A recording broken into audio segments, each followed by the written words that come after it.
Okay, it's just getting ready to stream it to YouTube.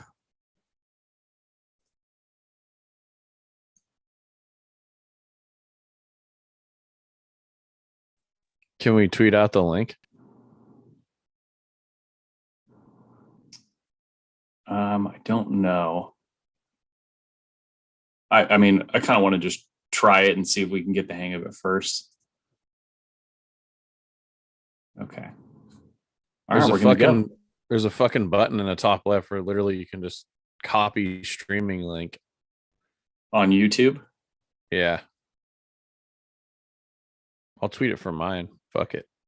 Or just tweet it from the Fade You, yeah. I don't have it on my fucking computer. Oh shit. Okay. Okay, yeah, try it. All right, I'll get us going. What's going on, all you dads out there and all you moms? Welcome to the Fade You podcast, episode 127. We love that you decided to spend a little time with us, and we hope you enjoy our show. See if we can get double-digit listeners this time. That'd be nice. I am the humble host of this podcast. My name is Matthew James. You can follow me on Twitter at MatthewJames78. Make sure you're following Fade You on Twitter at Fade You Sports, and we might just look at your plays and fade them someday. So we will get to all the guys' Twitter handles here in a second. But if you like our show today, please make sure you subscribe to the pod. That helps us out so we can keep growing and we can pay for some of the L's we took in Vegas. And maybe you could pay for some big ass Subway sandwiches too. I don't know if you're my guy, Kyle. So more on that later. But speaking of which, he is on Twitter at Kmart's Angles, and he was feeling it. Kmart's _ Angles. He was feeling it on Saturday night. Kmart, how has the recovery been going? Pretty good. Did a couple workouts tonight and last night just to try to sweat out some of that alcohol we consumed. I think my body's still running on Red Bull vodkas from Saturday. But yeah, a lot of fun. Just still pretty dead ass tired though. Deadass tired for sure. The next dad here, he wore the fucking smock to Vegas. I still don't know if it ended up being good luck or bad luck, but Kelly was rocking the smock. She was loving it. Everybody was loving it. Chris Duke is on Twitter at HazmatSuit23. Chris, the way that you celebrated the Georgia State cover that will be forever ingrained in my memory. I love that we have that video. That was an all-timer. What was it? 22 and a half, 23 and a half? You remember? Oh, it was electric. I think I got a garbage line at the end there at 22. I think it landed 21, right? Chris just smacking the seats and yelling and screaming. And oh my God, that was peak clubhouse. All the wager talk guys in there. It was fucking awesome. High-fiving, hugging. Doesn't get any better than that. So follow Chris on Twitter, get his poopy plays. He's stepping in a lot of shit lately, but it's all good, Dad. Joe's a dad. Joe got called out by one of our show's best friends, Dave Sharapan, for all the underscores in his Twitter handle, which is Joe _knows ____. Joe, do you want to, any new listeners out there, you want to explain why there are so many underscores? Tell the story quick. Yeah, so I wanted the Joe Knows. It was during the time of the Bo Knows documentary, and I kind of got a wild hair up my ass and tried to get that, and some dickhead has it, and I tried to buy it off of him, but they never answered me, so I'm just fucked. I might change it to like Joe Knows and then an underscore and then something else, like maybe nothing, or like, I don't know, because I suck at betting, so everybody should just fade me. We'll work on it, but we think Joe Knows. We think he's dead. Yeah, he's probably dead. Most likely dead, but it's fine. Neil is here. Neil is known affectionately as the Bucket Boy by that aforementioned friend of the show, Dave Sharapan. He is on Twitter at Big Nelly Buckets. Neil, Dave was loving the hell out of those buckets that you brought. That was pretty great. Trip good. Very good, but it ended just like the previous one with a very, very late night drive home. I could live without those, but all in all, yeah, buckets, brought the buckets this year, got all the Fade You dads a bucket, and being able to just carry those around the book, that was a hell of a time. And lastly, everybody needs to give our fat dad a follow. He is the best, and we love him very much. He is at Fat Bills Fan on Twitter. Now, Jared, you and I got to snuggle on. I technically it was Saturday morning because your dumbasses stumbled into the room at 3:30 a.m. But was it everything you dreamed of? Honestly, man, it was everything I could have. I looked into your eyes once the first time I actually physically got to see you, and I was there, man. I was good. Got to snuggle in close because Joe had the room at about 61 degrees. So there's nothing more that a big bear likes is to snuggle up next to his little cub next to him. Yeah, and Matthew, that was that. It was actually like 4:30 because shout out Jeff. We were all degenning on the blackjack table till well past 4. Jeff is a god. We will be shouting out Jeff for sure. But a couple things. Jared's right. Joe did have the room set at 61 degrees. I looked and I was like, all right, I guess I'm just going to freeze my ass off in here tonight. And then Jared's talking about looking into my eyes and wanting to cuddle. But when they got back to the room, Jared was just pissed because they weren't fighting anyone. Jared just couldn't wait he's like, guys, why aren't we fighting? Anybody want to go just hit someone? Yeah, that was just classic Jared. And the only reason why the room was 61 is because you guys bitched when it was 65. So in spite of you guys complaining, I lowered it even more. I would put it at 59 or 55 if I could have. Classic. Oh my God. So our show today, and again, thanks everybody for listening. We appreciate you guys listening. We appreciate all the support as we continue to try to grow and network and just learn and find our place here in this racket. So our episode, we got a big catalog. This is episode 127. You can go back and listen to a bunch of shit before. Tonight's is really just going to be to recap our trip. We were in Vegas for the first 2 rounds of the tournament, Thursday through Sunday. It was unbelievable. So mostly recap the trip. We are going to look ahead to the Sweet 16 a little bit and pull up some numbers here at the end of the show. But first, I mean, man, I've got a long Apple Notes of thank yous and shout outs. And I mean, it was so good. For some of us, it was the first time we had done the trip together. I know Kyle and Neil have been doing it for years. I've been there with Kyle and Neil a couple times before. Chris didn't go last year because he was busy doing some shit like getting engaged. And then Jared, it was the first time I met you. So I don't know who wants to start. Just talk about the best parts of the trip, the highlight of the trip. Joe, what do you got? Meeting the prop queen, I think, was my favorite part. I didn't know that much about her. Well, I knew a lot about her. I listened on Sports Grid every morning, but I didn't know how I felt about her, and I've written her on Twitter talking not a lot of shit, but kind of just questioning some plays and all this stuff. And meeting her in person was just above and beyond what I could have possibly expected. How cool she was. She was such a badass, incredible person. Hopefully a Fade You friend going forward. She agreed to come on the pod, so we'll hopefully can hold her to that. But yeah, just incredible person and somebody that everybody should meet at some point.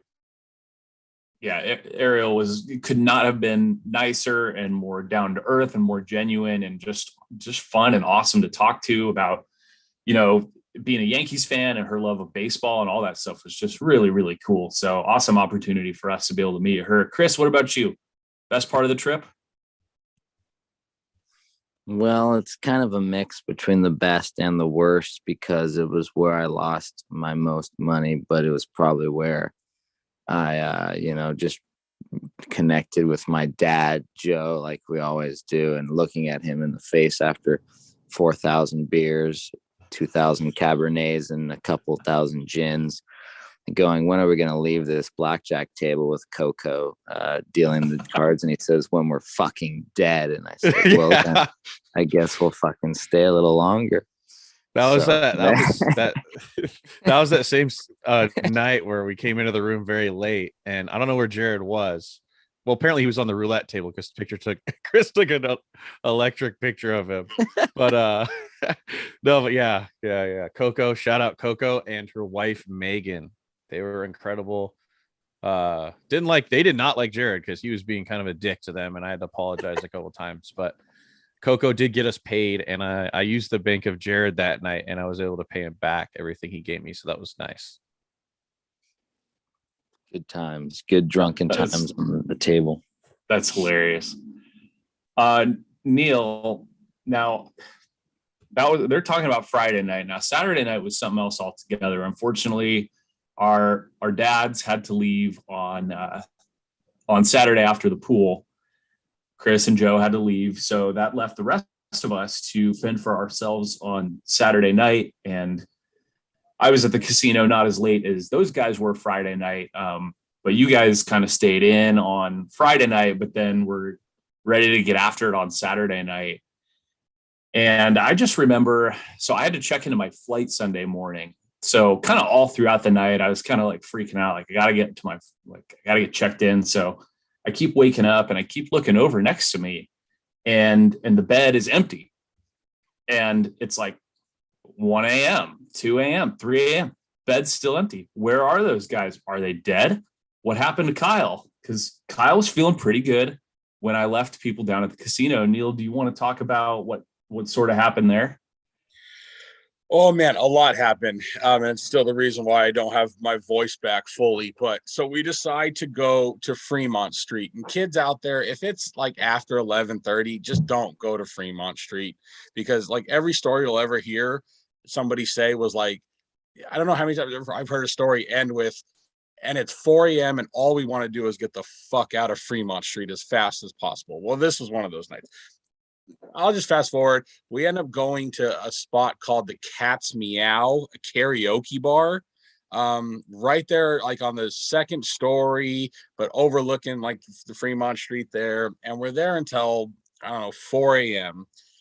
We finally go because we're starving, and like this pizza place is closed. They won't let us in. We finally find a 24-hour Subway open at the El Cortez Hotel on Fremont. So we go, and the guy, just one guy behind the counter, Alex gets his sub, I get mine. We sit down to eat, and Kyle comes up and just like starts ordering, and he's up there for what seemed like forever. Come to find out, he has asked for a sub that contained every single meat behind the counter. By this time, we had no line walking up. By this time, there's a dozen people behind us, because I kid you not, it was bacon, it was roast beef, it was turkey, it was salami. Then he gets his sandwich toasted. And then he asks the guy, what's under that container? Oh, it's the egg. Got to throw egg on it. Well, if you throw egg on it, you got to toast it again, so you're not just eating these pre-made, cold, hard-boiled eggs. So that gets toasted. Kyle was very nice enough to buy the girl behind us who was waiting the longest. He bought her 6-inch sub. Kyle's sub by itself came out to $35 when you added up everything. And then the poor girl behind him, her, $5 6-inch sub that he got. That's not even the wildest part. The wildest part is Kyle gets ringed up for this. The guy behind the counter then proceeds to shut the cases down. If you've never been I never knew that little like rounded glass actually like just comes down and closes so that they can keep everything cold and don't have to put it away. He closes both of those glass domes and leaves. He walks away. I'm pretty sure Kyle just made the guy quit his job on the spot. And the 11 people left behind us are just like, yeah, is he ever coming back? It's a 24-hour Subway. What are we supposed to do? So Kyle made somebody walk off the job. At least he got his sub. It looked good. I don't know. I'd pay $31 to $35 for it, but I mean, it was a fat Sandy, dude. That's got to be. He probably ate more food than Chris ate all fucking weekend. I think Chris ate like 7 French fries. Maybe just picked up some shit off the floor and ate it. That sounds about it. That's on brand right there for Chris. But Kyle, what do you have to say for yourself, you meat-loving fuck? I mean, I got up there and, just getting a double turkey like I usually get just seemed so boring, and I'd rather not eat than have that. So I started asking him about the meats. I was like, oh fuck it, just give me all the meats. Just give me all the meats. Like ultimate meat lover pizza. Like it has to be good on a sandwich. And it was good. It was really good. I was actually proud of myself. I didn't gorge myself with the entire foot long of it. I saved, I don't know, 4.5 inches. There's a funny joke there. There's something there, yeah. For the next, morning. Yikes. So it was, it was great. I do recall him making 2 more subs after I left though. So, he at least gave it a shot before he quit, but I was hollering at him. Our boy Alex was hollering at him, and he wouldn't say a word. He was just putting like more bread in the oven and just not talking to anybody, saying, hey, give me 10, give me 15, however long. He just, like Neil said, closed the shit down and kind of walked in the back to go, I don't know, fiddle with the pickle. 4.5 inches that were left. I don't know. Yeah, we didn't see Kyle for a while on Sunday. At least I didn't. So I was hammered till noon. Absolutely hammered. I was trying to come down from just, I haven't drank like that in forever. Awesome. Just I bet your boy Jimmy G is proud of you with his new Subway ad campaign. You should hit him up and say, hey Jimmy, I did this for you. I got this $34 all meat Subway sandwich. I wish I took a photo of it so I could, at least have some evidence. I kept the receipt because that is definitely once in a lifetime. All right. Jared, best part of the trip for you? No question, man. You guys have all met and know Kelly well, and she's got 200,000 followers, and she could have talked and invited anyone over, but she invited us to the pool party, and it was just really cool to talk to someone with such a big following that was so down to earth. So it was really, really cool. Everyone from Wager Talk was nice. Getting to actually meet people that I follow on Twitter and that I see regularly. It was really nice to see, like Joe kind of brought up about Ariel earlier. You didn't really know anything about her, and then to get to talk to her, get to talk to all of the other people there, really, really cool. I was surprised, but I was definitely happy with getting to talk to these. I'm butchering this right now. Well, I don't know what your interaction with her was like, because the next day she tweeted, it was a great day except for meeting at Fat Bills fan. Yeah, all 200K followers got to see that. But I'll tell you one quick, like a 30-second story here with Jared and Kelly. So we're sitting in the cabana at the Sahara, which was fucking badass. I look over, Jared's talking to Kelly, and I'm like, oh, that's cool, just him and her. And then I look over like 45 minutes later, and they're still just talking, just him and her. I'm like, holy shit, okay. And we're standing there with these margaritas. Kelly's going back to the table, filling them up, and just pouring our drinks in our hands with us not even paying attention, just refilling us. I'm like, then I sneak over to Jared, and I'm like, dude, what would you say if you told any of your like sports betting friends that you're in a cabana right now with Kelly in Vegas and she's pouring us drinks? Like, would you think they would believe you? Just unbelievable, man, how crazy cool they are. Great hospitality. Yeah, Sahara was sick. That's great. I love that you guys connected and had that funny moment on Twitter, and all the followers saw that. It was fucking awesome.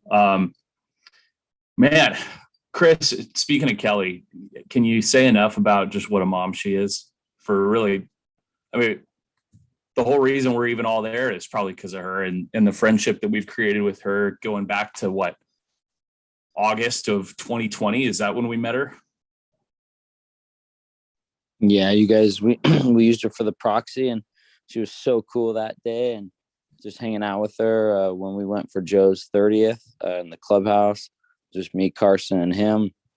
And we wanted a lot of more dads to show up for that, but it was awesome. She took care of that weekend, and hanging out with John Murray and meeting. I got to meet Mitch Moss this weekend. I listen to Follow the Money all the time. Shout out to them. Amazing. He's super nice, down to earth.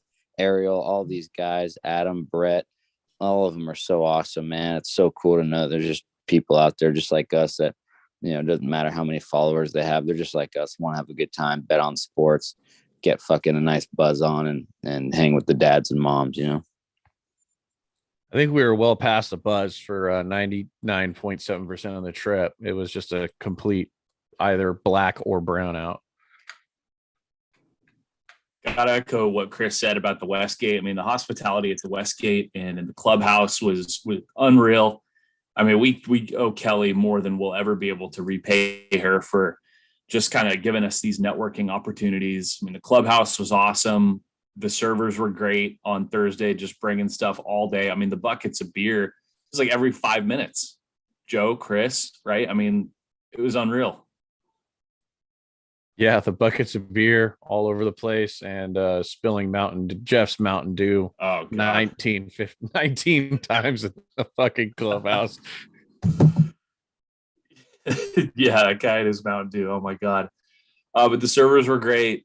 Chris, you mentioned John Murray that I mean, the last thing that guy probably wants is just slapdicks like us coming up to him and just bugging him while he's in the book trying to work. And Chris, I saw you just out there talking to him. So I went up and joined in the conversation, and he was super cool to talk to and gave us some great insight into what the book needs. And then I even went up to him on Sunday morning when it was kind of slow during that first game, talked to him again, and he just kind of stands there and gives people his time. And it's pretty cool.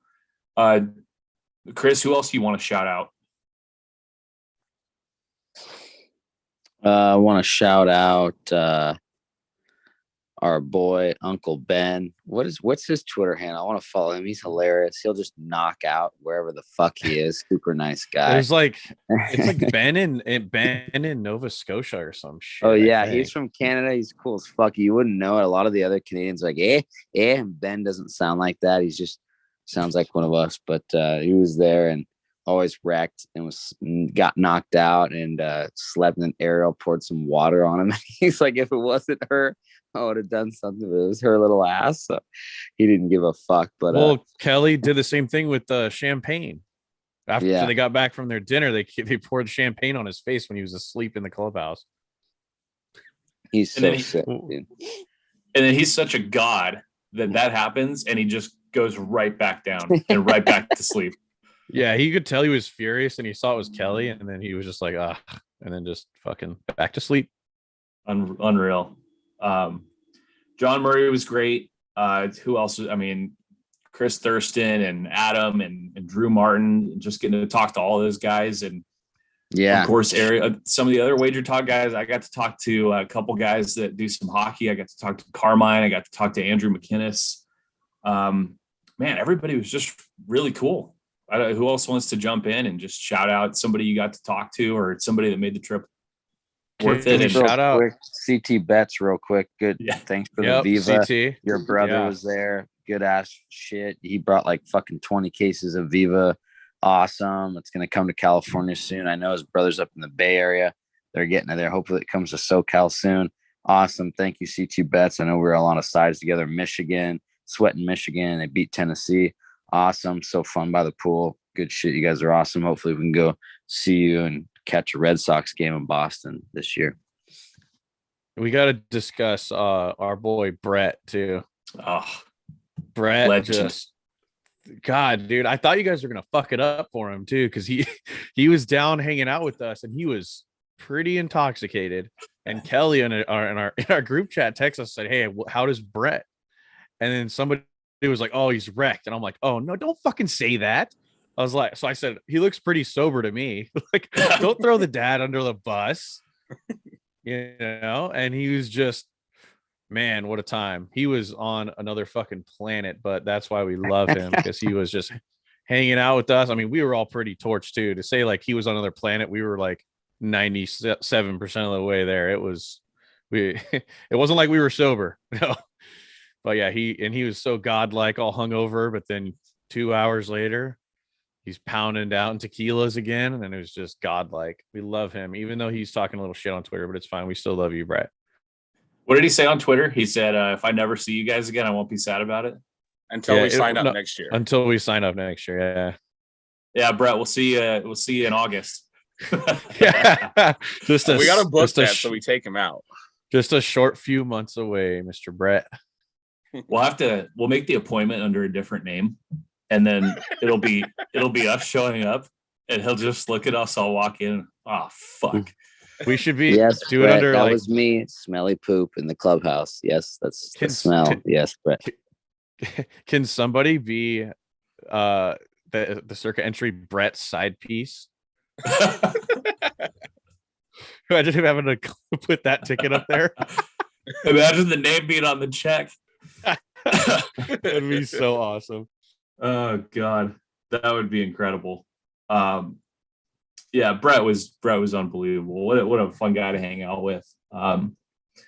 Neil, you want to shout out Dave? I mean, it was great. I got to talk to Dave the night. What night was that? Friday night, I think. Yeah. When me, you, and Alex were just chilling in there. Yeah. He took the picture, and that's when he was trying to tag all of us in the picture. And we told him there's 4 underscores in Joe's Twitter handle. It's the fuck. And he lost it. He couldn't get over that. But so Dave Sharapan, Twitter at the Sports Consigliere. Just one of the coolest guys, that I've met, I think, out in Vegas. So we texted him on Thursday when we were out, and we just sort of texted back and forth. But he was at the Westgate most of Friday night. I think he even ran up to some room and did a show during the night. And he came back and hung out with us, for well over an hour, just talking shop. And we had Rex Byers then come in and say hi, and we talked to him for a bit.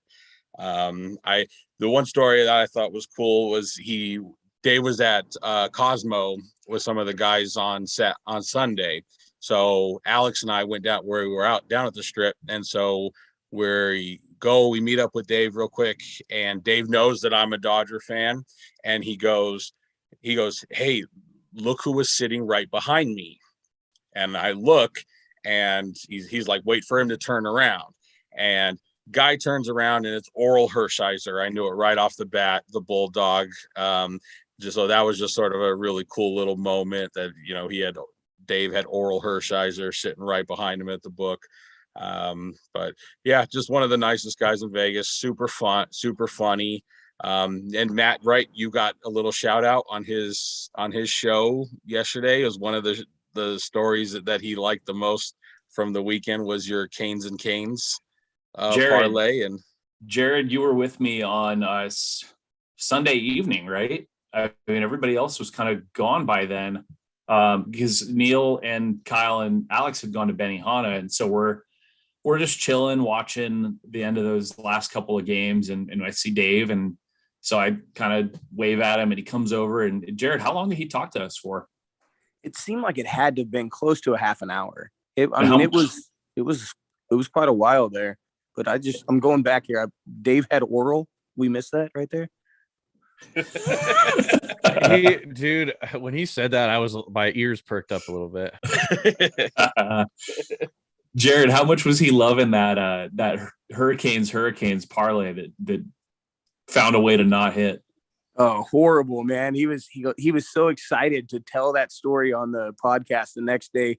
And I mean, the only thing that was more excited was seeing Matt's face hearing that Dave was going to talk about him on his podcast the next day. So it was really cool. He had Matt take a picture of the bet ticket and send it to him. It was really cool.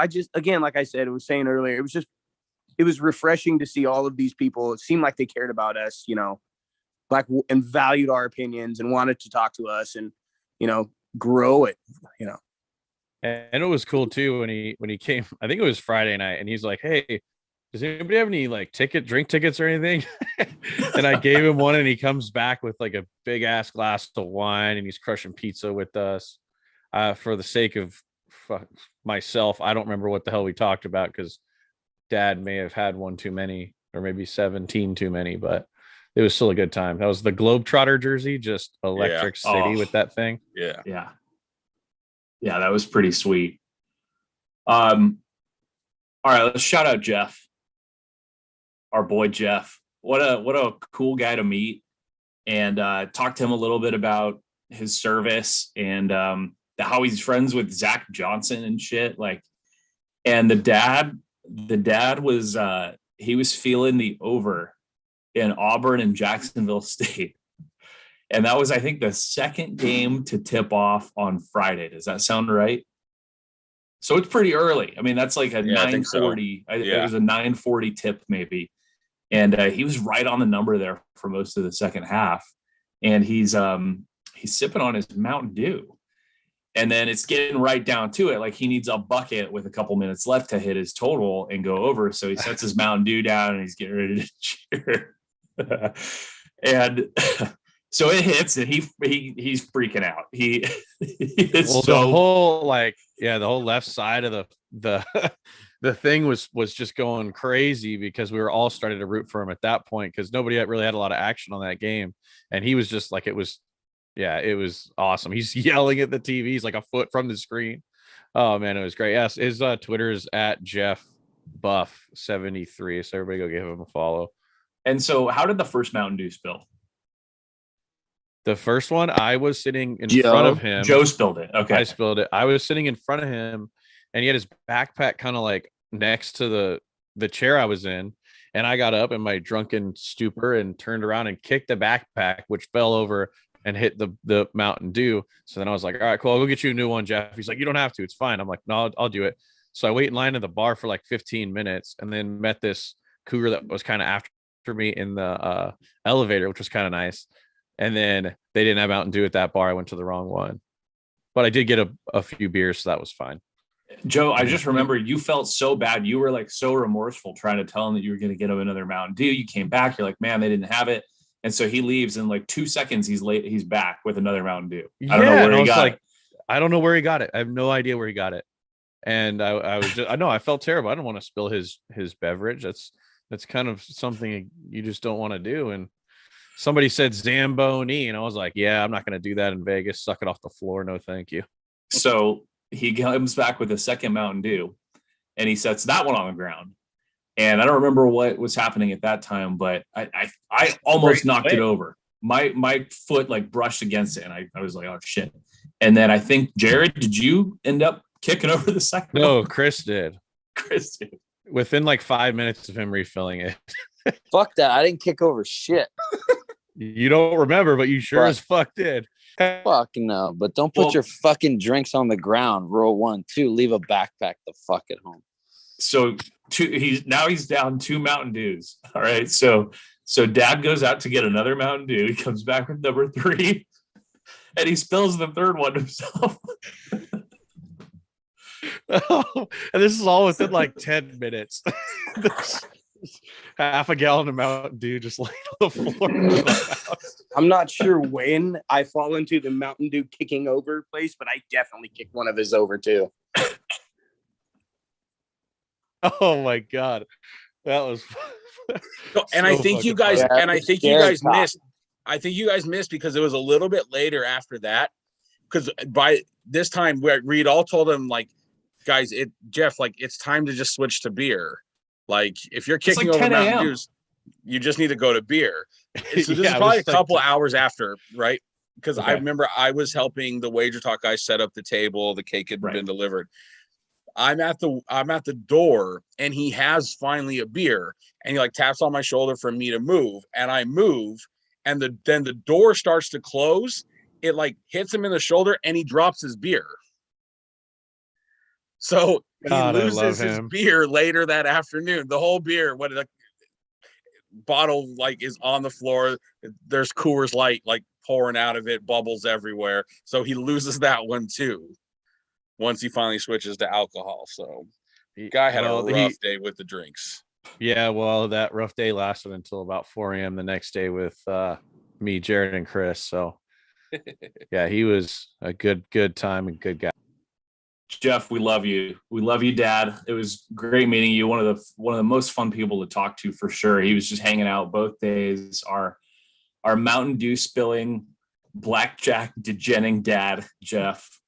Chris, you were playing blackjack with him for a while. Me and Chris, we played with him both at that table. Yeah, we were with him and then we left and like kept walking over, like checking out his stack because he like got fucked on and then kept buying and pull out a wad, rebought it, and I was like, this guy is a dad. He was just go up very large, then down large, then come back, and then he said he ended up being up like 500 at the end of the night. I mean, shit. I had a miracle come back at the end of the night too with Coco. So Jeff was great. Trying to think of anybody else. We talked to Taylor Mathis for a little bit, I think on Thursday. Chris, were you talking to her? Yeah, she was outside the clubhouse and just chilling. I went up and said hi, and super nice. And I heard her accent. I said, I got some cousins from Chicago that say, Ashley, where are you from? She goes, I'm from Chicago. Yeah, I got the A accent. And she was super nice. And we chatted about stuff, what she likes to bet and props and stuff. And she also said she'd be down to hit up the pod too. She has no restrictions. So it'd be super nice to get her on too and talk with her. She loves baseball. She loves the Cubs. So really great to get some insight from her. She's hot on props right now. She just hit some more. We just don't have access to some of them, but good for her to be hot. A good thing we live in California where we can't bet props, but Dave even said you guys are going to be last, and it's so true. But I remember Taylor saying that she jinxed herself. She was talking about her perfect bracket, right? And then Chris, was she an Iowa fan, or was she just on Iowa? Yeah, well, yeah. She went Iowa, there. Yeah. Both. Yeah. Yeah, she's a grad, but I was like, no, let them win. I was like, I have Richmond +10. I don't give a fuck if they win, just don't cover. And she's like, oh yeah, okay, Richmond. I mean, Iowa by 7, but they ended up losing outright. Crazy. So she was great. Who am I missing? Matt, we talked to Not a Mush for a little while. Remember we did. Him? Yeah, we did. Yeah, we'll shout out him. He's from San Diego, so he's around us. So we got to get him on the pod too. He was a cool ass guy. So we'll hit him up.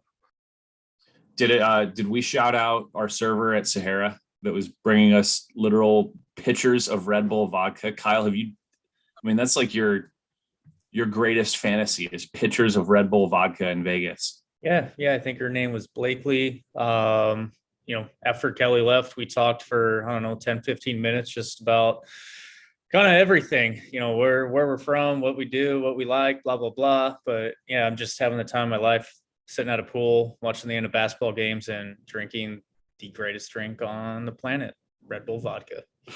When I saw those pictures come out, I thought, I was like, this is everything Kyle's ever dreamed of. He loves this shit, and to have literal pictures of it brought out for us. And like you said, buddy.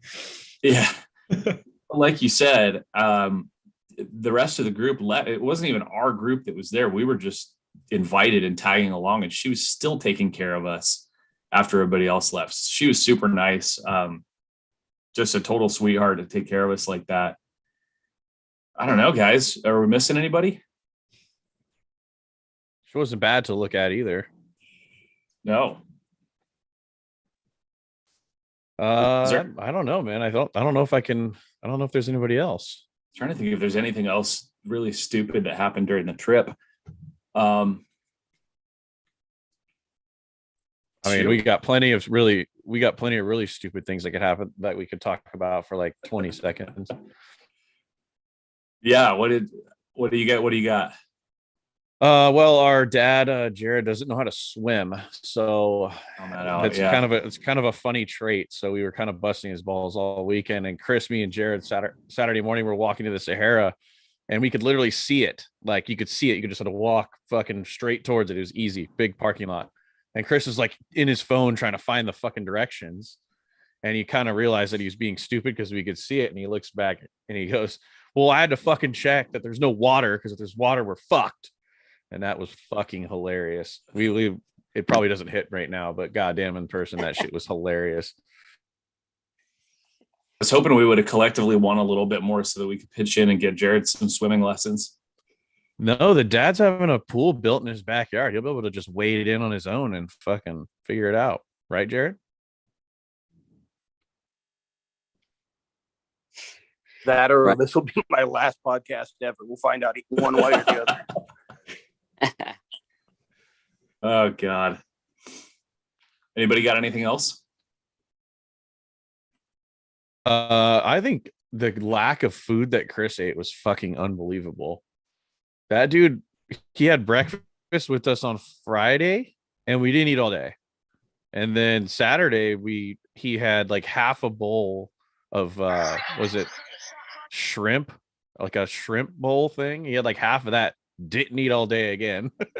I was just shocking how his body works. Yeah, Chris, Well, what's up Dad, with that? I just focused on the sports and and the dads and having beers and food can wait. It was a intermittent fast sports bet, godlike, Adderall, booze fast, settle down. I remember go back to Jeff real quick. We were giving Chris shit about his hair or lack thereof in a certain spot.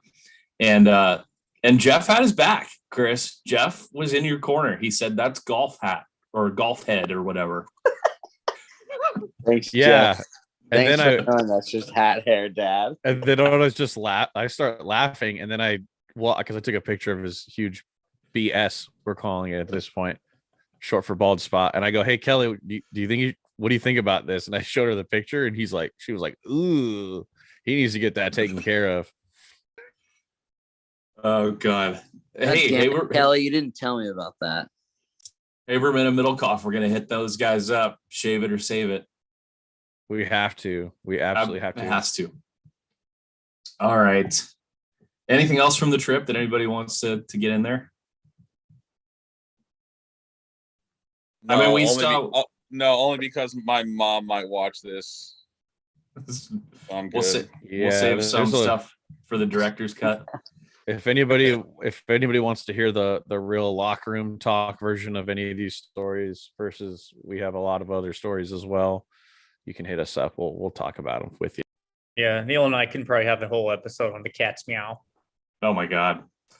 That's meow. Oh boy. I mean, we got to see St. Peter's beat Kentucky. That's pretty epic that happened. We saw it go to overtime, and Joe's standing there, and he's like, I'm taking him on the money line as soon as it goes to overtime.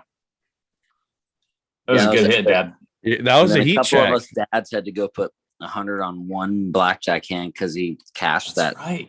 Right. Yeah. Because, dude, I was unbelievable. I was like 8-1 on the day, and I was like, this is a heat check.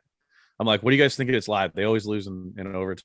And then I fucking went and was like, fuck it. It was like plus 175, took them on the money line, and they pulled their cocks out and covered for a dad. What are they? What's their mascot? Peacocks. Oh, well, pulled their what's out. Peacocks have cocks, don't they? Well, we did find out that spiders have cocks until they run into who does Providence, right? Brias. Yeah. Yeah, I think we told Kelly that spiders actually infect how they mate at that point, because we were all on Richmond, including her. There was a lot of research into how they actually procreate with each other, and how they just hand off the sack, and so it's just a crazy. This is if you guys want to see an insight on how our brains work, there you go. But we have to find out how spiders mate after they cover. Well, Chris, how many games in a row did you cash on them? And then you did jump off right before Providence, right? Yeah, it was 4. The 3 games in their conference, and then the first one in the tourney. Well, there was one that they didn't. Before whoever the Providence, they cover 4 of 5. There was one L we took in there, but we were on all the other 5. That's right. 4, I guess. 4. They went 4-1 ATS. Couple other ones that come to mind immediately. I mean, I talked about the Georgia State cover against Gonzaga earlier. That was pretty unbelievable. Couple of the dogs that won, like the New Mexico State, that was a good hit.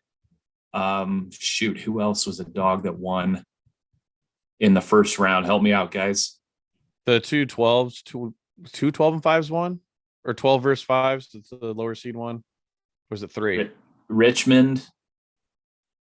Fuck you, Joe. Richmond won 5 in a row before that game. ATS? I thought they didn't cover one of them, because I know we fired one, and they didn't cover when I was playing golf last. No, they were Sunday. They were always dogs. They were always catching. That's why I was taking them.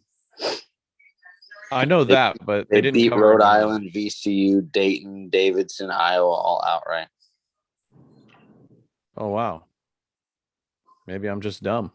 That's why they have cocks, spiders. Yeah, They Kyle actually mentioned don't. New Mexico State was one. We saw one of the most hideous non-covers I can remember in quite some time, with Michigan State failing to cover against Duke. Oh That my was God. simply just incomprehensible. As if we don't have reason, some of us, enough reason to not like Mr. Coach K, but it's fine.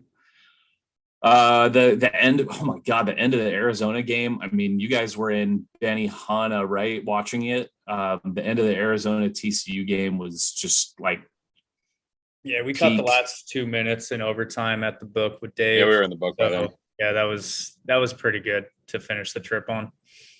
For people who have not been to Vegas for the tournament and been in that environment with that kind of energy, surrounded by some people who have like thousands riding on these games, how would you guys describe it to someone that hasn't? I tell my brothers, there's not really a way to describe it. You have to just experience it. But like, how cool is it when you get these nail biter games coming down to the end and there's different groups roaring every time down the court? I mean, I don't get me wrong, I like rooting for people, but there's nothing quite better than knowing some douchebag is about to lose his fucking house. Like, I get off on that. That is amazing to me. Just betting more than they can handle because they feel good on something and they're just wrecked, like the guy last year at the food court. Food court. Mm-hmm. Yeah, whether that was too many Red Bull vodkas or his wife is divorcing him, it was, I mean, it's sad to say, it was still funny to see. I don't know. I like people just celebrating. Like, that is some fun shit. Like some random motherfucker you run up to that had the same bet as you, high-fiving, hugging, making out, maybe even meeting in the room later. I think I would just describe it's just utter chaos, right? Because you get these, like, for someone who doesn't know and are just walking through the book, like, you'll have the biggest scream and roar, on a team making a 3-pointer at the buzzer to lose by only 19 and not 22, right? Like, so like someone who doesn't know, you hear this massive scream at the end and you look up trying to figure out what happened. And it's like, no, they still lost by 19. Why was the roar, And so it's like almost too much to try and keep track of when you've got, 4 games going on at one time of, did the over just hit? Did the second half over or under hit? Did they cover? Like, you don't know what people are rooting for. It's way too much to try and like keep tabs on, but everyone's got seemingly some action on some part of, the final 30 seconds of a game. That's pretty electric. What do you think, Jared? Being in the, you spent a lot of time in the book, just catching the end of those games. I mean, how electric is that atmosphere? That's the first time that I've actually been to Vegas for March Madness. And so it was crazy. I mean, but the craziest part of all of it is the most electric game of them all, Arizona. Me and Matt end up spinning in the room together, yelling at, because we got to catch our flight at 4:00 the next morning. So, I mean, from when I got there Thursday at midnight to when we left at 6:00 in the morning on Monday, it was electric the whole time. Neil, I remember sweating out that under with you in that Villanova game on Sunday morning, where it's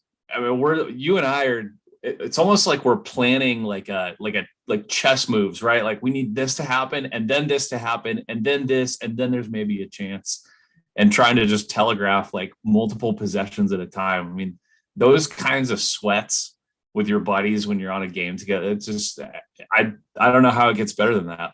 Well, it gets better than that if the CLV goes in your direction. So the game that Matt's discussing was Villanova and was it Loyola? No, who did they play Sunday? I don't know. Who'd Nova beat on Sunday? Somebody help me out. Did you guys also do that with the Ohio State game? Oh, that's who they played. Okay. Ohio State. Yeah. Villanova, Ohio State. So I knew as soon as that line went up, like Saturday morning, I went and I booked the under 132, thinking both teams just played incredible defense. Like, pace is going to be slow. Like, I could see this number collapsing. Like, I don't know how you could have watched the first two games and thought, okay, this is an over and this line's going to be bet up. Matt waited, and Sunday morning he got under 134. Yeah, I think it had moved up multiple points. Yeah, it moved up multiple points. So I'm sitting there with a sweat with under 132. I've lost 2 points because it's just steamed up by that. It lands 132, right? So that's the only way it could be better. But I think at one point that was a pretty lucky cover and pretty lucky win. Like it was a lucky, back. Yeah. Like we were sitting there with 4 minutes left thinking there's a lot's got to go our way for this to hit. But yeah, even at that point, I was just happy to get a push and get some money back. But yeah, the CLV can. Yeah, could take a shit in that for all we care. So, all right, well, let's end the show with this. We're recording on Tuesday night. The Sweet 16 starts on Thursday. Neil, you had some info. Do you have that handy, what you sent us this morning? Go ahead. Yeah. So again, shout out Dave's show. So they brought up a really interesting point. So the last 2 years in the Sweet 16, the higher seed is 8-8 against the spread, but the higher seed is 11-5 straight up. Right. So that means of the 16 games, the team that was seeded higher than the other actually won 11 of the 16. So, I mean, you can kind of go again, the committee, and how they put these matchups and put these seedings, they really don't know shit. And, Vegas can come through with better odds to say that, really trying to determine on who's the better team once they step out on the floor. And I mean, I think we see a lot of that, in some of the matchups where you've got a higher seed, that's favored, or you got a much higher seed. I mean, go to, North Carolina, UCLA, like UCLA is only a 2.5 point favorite, in that game. So a lot of people just going to come through and they're going to look at that little number next to the team and say, oh my gosh, they must be so much better. I mean, Villanova, a 2 versus an 11. Villanova's only a 5 point fave, right? You got Texas Tech, the 3 seed, but they're laying a point to Duke. Houston. It's just one of those, just another one of those things. You can look at, maybe taking some money line dogs if they're on a team that's higher seeded to come out with an outright win. Kyle, your thoughts on that? Yeah, I mean, similar. Like I was saying, I'm most intrigued with that Houston Arizona game. I mean, both play exceptional defense, so it's really just going to be who can probably get out and run, who can commit less mistakes. That's going to come out of that. Probably same with Duke and Texas Tech. Just so similar to the teams. Texas Tech scrappy. They want to play dirty. So it's going to be fun. I mean, even that Miami and Iowa State game. Miami coming out of nowhere, if they can hit their threes, they're going to need to against Iowa State because they're ranked 5th nationally defensively. So it's, everyone's thinking because of what Miami's done, what they just did to Auburn, it's probably going to be easy, but Iowa State has played pretty solid defense all year. So, I don't think it's going to be quite as easy as people think. Well, Jared, tell me if I'm right. Part of the conversation we were having with Dave when asking him about the Sweet 16, he talked about all the things that happen for these kids in this whirlwind period of time between when they win their game on Saturday or Sunday and they're going to the Sweet 16 the following Thursday, Friday. Is that right? Was that part of our conversation with him? He was talking about momentum and thinking that, he goes, hey, there's no fucking momentum. These kids got to fly home. They got to go to class on Monday and Tuesday and then fly back out to a new arena that might have different lighting. I mean, he was talking about Gonzaga missing free throws this past weekend. And now, they're not going to miss the same free throws. Nembhard, who's like a 94% free throw shooter, I think missed 3 free throws. And he's just saying like stuff like that isn't going to happen again. So don't count on it. And just, the season is so long. Don't put so much stock. Yes, what happened over the weekend is important, but that's 2 games out of like 30 something. So there is something to be said for these teams' body of work and who they are, not just what they showed. Like Kyle, as impressive as Miami was, they did play 2 teams that turned the fuck over out of the ball for, really all 40 minutes. Yeah. So don't get carried away with stuff you saw in just these 2 games, right? Yeah, exactly. I think everyone here has always said it best, don't get carried away from last week overreaction. So it can be the same thing, to what Jared was talking about with Dave. 4 days is a lot, what momentum, you left that climate and you've now had 4 days to just kind of sit and think. Chris, anything to add to that? You're always the one who says, what did you just see? And a lot of people bet that way. Yeah, absolutely. I'm going to be looking at a lot of the teams that maybe people don't expect are going to hang. And it's beautiful. It's beautiful to see, that there's continued. I started the Saturday poopy 6-pack because it was just lines that are kind of mind fucking. And now it's great that it's going to be popular games, Sweet 16 games that are going to mind fuck people.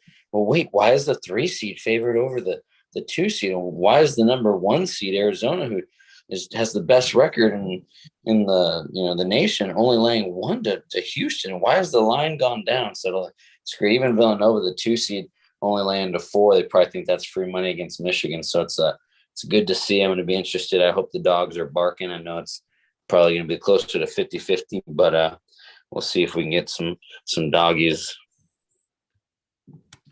Speaking of doggies, anybody want to? The biggest spread of the week is the St. Peter's, but that's a 15 seed. But anybody want to make the case for those dirty Razorbacks from the SEC?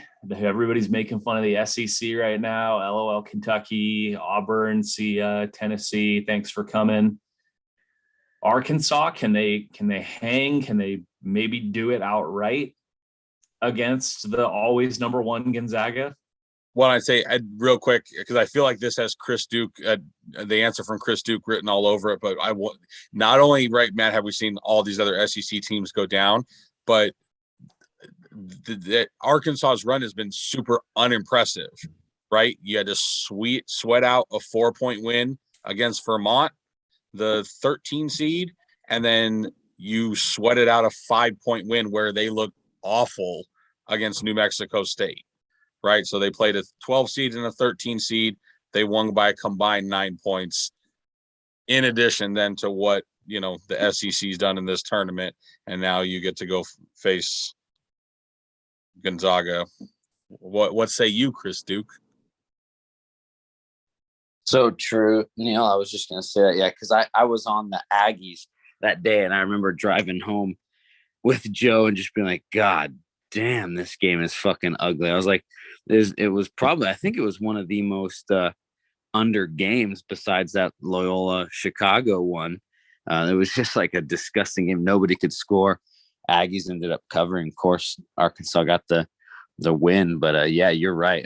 Talk about people that are going to go, take that narrative and run. SEC sucks. They could barely get past Vermont and New Mexico. How are they going to hang with the Zags? Zags just beat a really great Memphis team who was won, whatever it was before that 13-14 game. They were hot. They barely. So we'll see. But you got me. Let's go hogs, baby. Let's go hog hunting. Big Stewie, baby. Kyle, you got anything on that one? Arkansas can D the fuck up. They can muck up the game a little bit, maybe get Gonzaga out of their rhythm. Is Gonzaga play teams that tough on D all year? For sure. That's their pedigree, but I definitely bought the half on Arkansas at +10. I think they're going to keep it close. To say they barely got by Vermont, is kind of silly because it was a bad matchup. They were on upset alert, by a lot of experts. So take that with a grain of salt. But, it was a bad matchup. And New Mexico State probably just, tired legs. They just come out of their own conference tournaments. Now they're playing in the biggest tournament.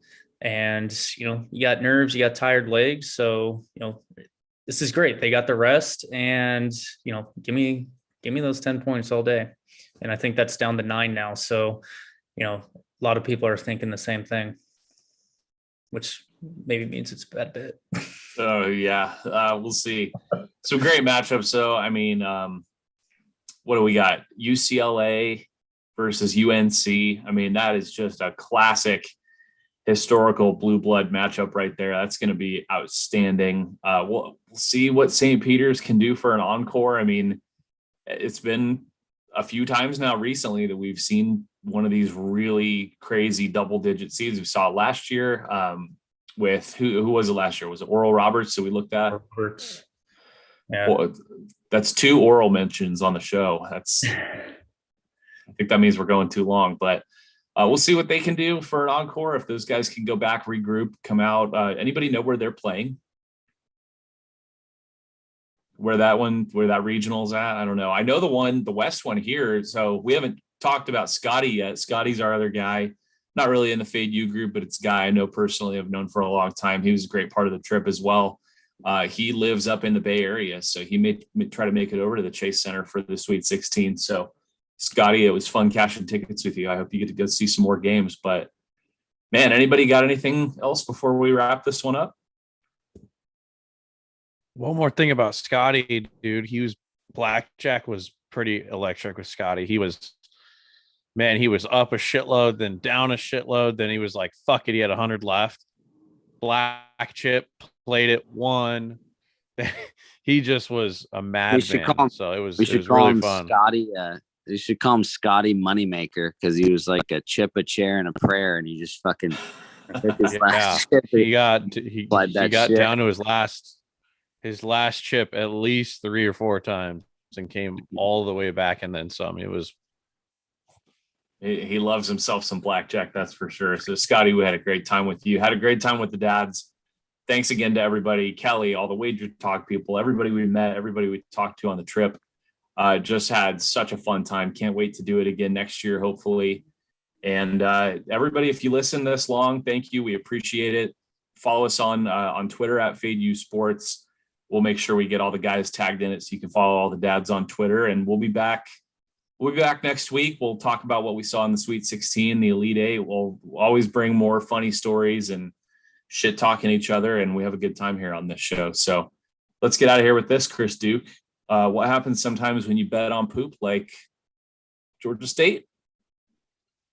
Like the Clippers tonight in Denver, it's a 5-point game. Let's get the poopy plus 6.5, guys. Love you all. Bet poop. Love you, dads.